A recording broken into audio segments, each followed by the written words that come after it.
The Federalist No.85. According to the formal division of the subject of these papers, announced in my first number, there would appear still to remain for discussion 2 points: the analogy of the proposed government to your own state constitution, and the additional security which its adoption will afford to republican government, to liberty, and to property. But these heads have been so fully anticipated and exhausted in the progress of the work, that it would now scarcely be possible to do anything more than repeat, in a more dilated form, what has been heretofore said, which the advanced stage of the question, and the time already spent upon it, conspire to forbid. It is remarkable that the resemblance of the plan of the convention to the act which organizes the government of this state holds, not less with regard to many of the supposed defects than to the real excellences of the former. Among the pretended defects are the re-eligibility of the executive, the want of a council, the omission of a formal Bill of Rights, the omission of a provision respecting the liberty of the press. These and several others which have been noted in the course of our inquiries are as much chargeable on the existing constitution of this state as on the one proposed for the Union, and a man must have slender pretensions to consistency who can rail at the latter for imperfections which he finds no difficulty in excusing in the former. Nor indeed can there be a better proof of the insincerity and affectation of some of the zealous adversaries of the plan of the convention among us, who profess to be devoted admirers of the government under which they live, than the fury with which they have attacked that plan for matters in regard to which our own constitution is equally or perhaps more vulnerable. The additional securities to republican government, to liberty and to property, to be derived from the adoption of the plan under consideration, consist chiefly in the restraints which the preservation of the Union will impose on local factions and insurrections, and on the ambition of powerful individuals in single states, who may acquire credit and influence enough from leaders and favorites to become the despots of the people, in the diminution of the opportunities to foreign intrigue, which the dissolution of the Confederacy would invite and facilitate, in the prevention of extensive military establishments, which could not fail to grow out of wars between the states in a disunited situation, in the express guarantee of a republican form of government to each, in the absolute and universal exclusion of titles of nobility, and in the precautions against the repetition of those practices on the part of the state governments which have undermined the foundations of property and credit, have planted mutual distrust in the breasts of all classes of citizens, and have occasioned an almost universal prostration of morals. Thus have I, fellow citizens, executed the task I had assigned to myself. With what success, your conduct must determine. I trust at least you will admit that I have not failed in the assurance I gave you respecting the spirit with which my endeavors should be conducted. I have addressed myself purely to your judgments, and have studiously avoided those asperities which are too apt to disgrace political disputants of all parties, and which have been not a little provoked by the language and conduct of the opponents of the Constitution. The charge of a conspiracy against the liberties of the people, which has been indiscriminately brought against the advocates of the plan, has something in it too wanton and too malignant not to excite the indignation of every man who feels in his own bosom a refutation of the calumny. The perpetual changes which have been rung upon the wealthy, the well-born, and the great, have been such as to inspire the disgust of all sensible men, and the unwarrantable concealments and misrepresentations which have been in various ways practiced to keep the truth from the public eye have been of a nature to demand the reprobation of all honest men.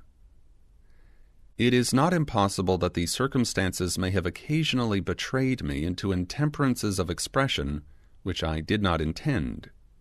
It is certain that I have frequently felt a struggle between sensibility and moderation, and if the former has in some instances prevailed, it must be my excuse that it has been neither often nor much.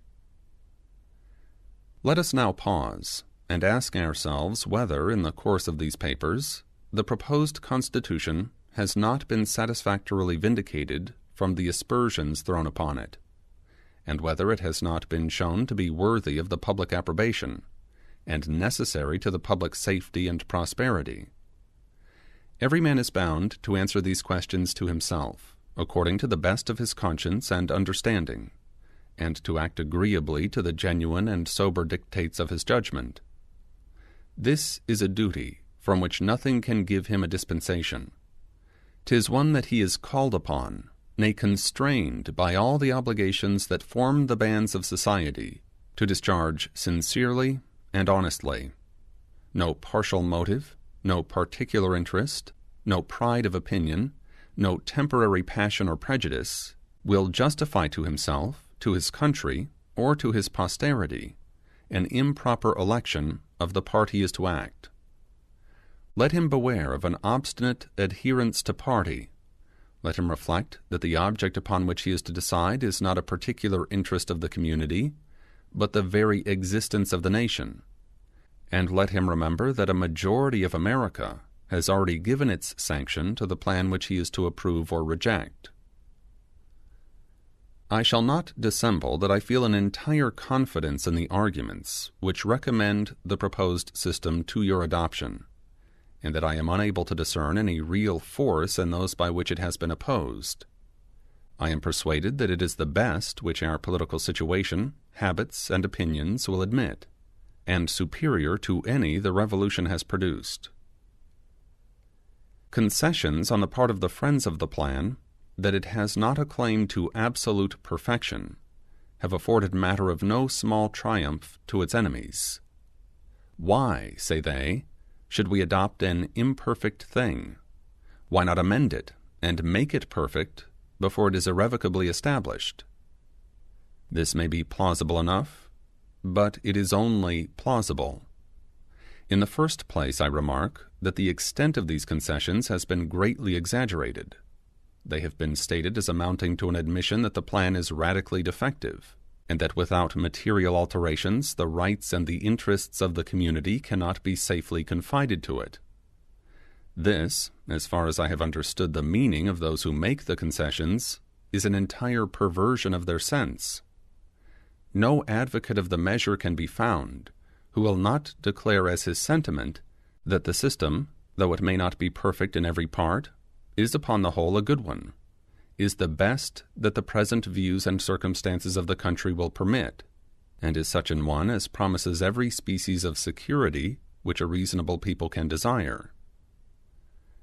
I answer in the next place that I should esteem it the extreme of imprudence to prolong the precarious state of our national affairs, and to expose the Union to the jeopardy of successive experiments in the chimerical pursuit of a perfect plan. I never expect to see a perfect work from imperfect man. The result of the deliberations of all collective bodies must necessarily be a compound, as well of the errors and prejudices, as of the good sense and wisdom of the individuals of whom they are composed. The compacts, which are to embrace 13 distinct states in a common bond of amity and union, must as necessarily be a compromise of as many dissimilar interests and inclinations. How can perfection spring from such materials? The reasons assigned in an excellent little pamphlet lately published in this city, footnote entitled An Address to the People of the State of New York, end of footnote, are unanswerable to show the utter improbability of assembling a new convention under circumstances in any degree so favorable to a happy issue as those in which the late convention met, deliberated, and concluded. I will not repeat the arguments there used, as I presume the production itself has had an extensive circulation. It is certainly well worthy the perusal of every friend to his country. There is, however, one point of light in which the subject of amendments still remains to be considered, and in which it has not yet been exhibited to public view. I cannot resolve to conclude without first taking a survey of it in this aspect. It appears to me susceptible of absolute demonstration that it will be far more easy to obtain subsequent than previous amendments to the Constitution. The moment an alteration is made in the present plan, it becomes, to the purpose of adoption, a new one, and must undergo a new decision of each state. To its complete establishment throughout the Union, it will therefore require the concurrence of 13 states. If, on the contrary, the Constitution proposed should once be ratified by all the states as it stands, alterations in it may at any time be effected by 9 states. Here, then, the chances are as 13 to 9 in favor of subsequent amendment, rather than of the original adoption of an entire system. Footnote: it may rather be said 10, for though 2/3 may set on foot the measure, 3/4 must ratify. End of footnote. This is not all. Every constitution for the United States must inevitably consist of a great variety of particulars, in which 13 independent states are to be accommodated in their interests or opinions of interest. We may of course expect to see in any body of men charged with its original formation very different combinations of the parts upon different points. Many of those who form a majority on one question may become the minority on a second, and an association dissimilar to either may constitute the majority on a third. Hence the necessity of molding and arranging all the particulars which are to compose the whole in such a manner as to satisfy all the parties to the compact, and hence also an immense multiplication of difficulties and casualties in obtaining the collective assent to a final act. The degree of that multiplication must evidently be in a ratio to the number of particulars and the number of parties. But every amendment to the Constitution, if once established, would be a single proposition, and might be brought forward singly. There would then be no necessity for management or compromise in relation to any other point, no giving nor taking. The will of the requisite number would at once bring the matter to a decisive issue, and consequently whenever 9, or rather 10 states were united in the desire of a particular amendment, that amendment must infallibly take place. There can therefore be no comparison between the facility of effecting an amendment and that of establishing in the first instance a complete constitution. In opposition to the probability of subsequent amendments, it has been urged that the persons delegated to the administration of the national government will always be disinclined to yield up any portion of the authority of which they were once possessed. For my own part, I acknowledge a thorough conviction that any amendments which may, upon mature consideration, be thought useful, will be applicable to the organization of the government, not to the mass of its powers, and on this account alone, I think there is no weight in the observation just stated. I also think there is little weight in it on another account. The intrinsic difficulty of governing 13 states at any rate, independent of calculations upon an ordinary degree of public spirit and integrity, will in my opinion constantly impose on the national rulers the necessity of a spirit of accommodation to the reasonable expectations of their constituents.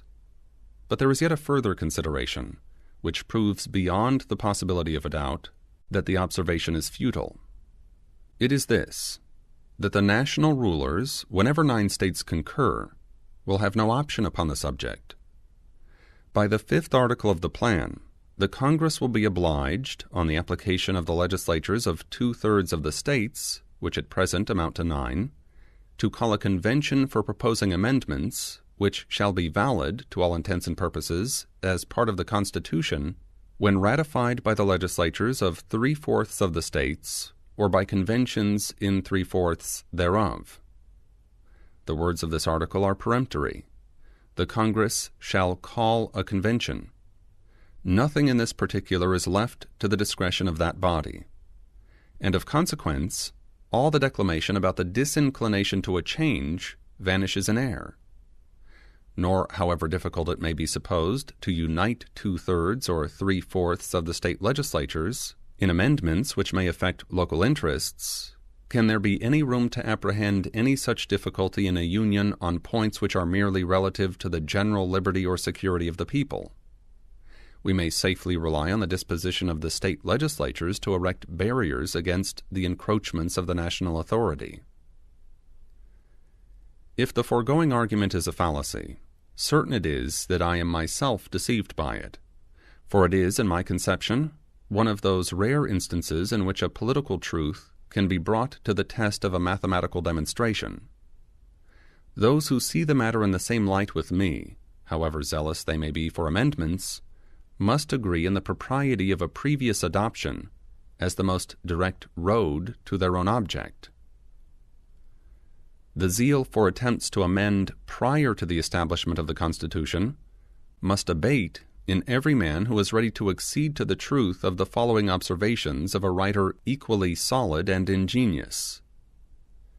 To balance a large state or society, says he, whether monarchical or republican, on general laws, is a work of so great difficulty that no human genius, however comprehensive, is able by the mere dint of reason and reflection to effect it.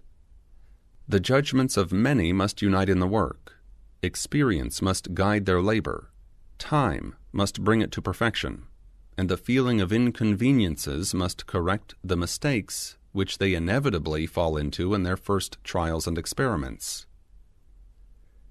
These judicious reflections contain a lesson of moderation to all the sincere lovers of the Union, and ought to put them upon their guard against hazarding anarchy, civil war, a perpetual alienation of the states from each other, and perhaps the military despotism of a victorious demagogue, in the pursuit of what they are not likely to obtain, but from time and experience.